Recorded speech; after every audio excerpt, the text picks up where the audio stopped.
According to The Verge, who recently spoke with a TikTok representative, TikTok wants longer videos for its new creator fund. Hey everyone, welcome back to our channel. My name is Nina Zeta.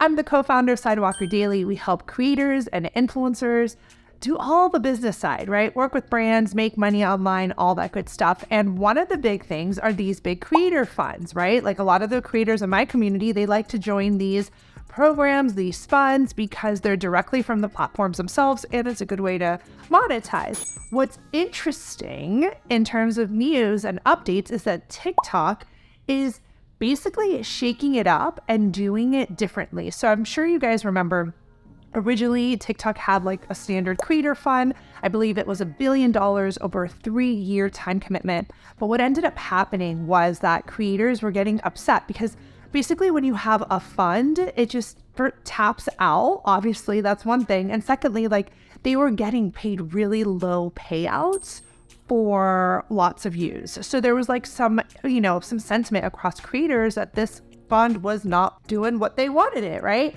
So TikTok went back into the kitchen, so to speak, to see, come up with a new recipe. So what I want to do today is share what has been announced so far from the TikTok team based on this Verge.com article, and basically share with you what we know so far because Verge, a reporter from Verge, spoke directly to someone from the TikTok team. So that's when you know that the news is correct because they have it, quoted.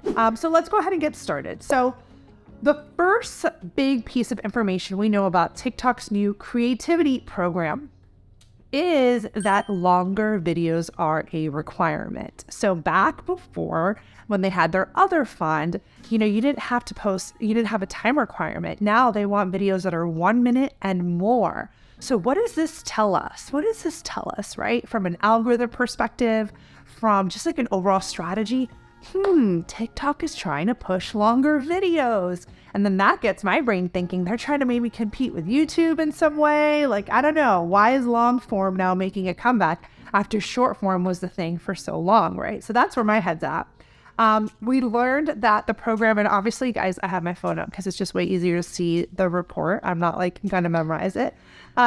We see that the program is beta testing in US, France, and Brazil. So that's going to be the 3 key markets that they're starting with, and it's invite only at the moment.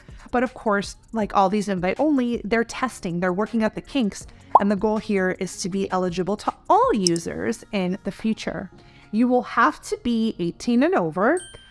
You'll have to have certain follower and video benchmarks, make high quality original videos that are longer than 1 minute. So again, that is now a strict requirement, guys. And it's interesting to see TikTok, the home of short form, right? The home of 5-second clips that's conditioned our brains to watch 5-second clips, now say, nope, we're going to 1 minute and up.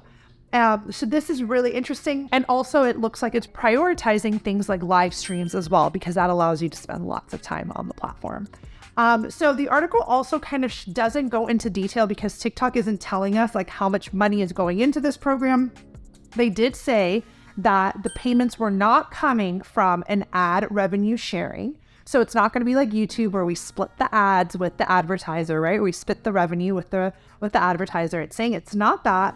And payouts will be calculated using qualified views and RPM, a figure that in turn fluctuates on metrics like video engagement and audience region. So they're coming up with their own little formula-ish to really determine what the payout structure is going to look like. But we do know it's not going to be like an ad rev split. They're also telling us that creators who are part of the original fund, they will have the option to switch to the creativity program in beta, but once you do make that switch, you can't switch back. So I think that's also something considering if you're watching here and you're part of that fund. And I think this is all just a big signal of TikTok's turning to long form.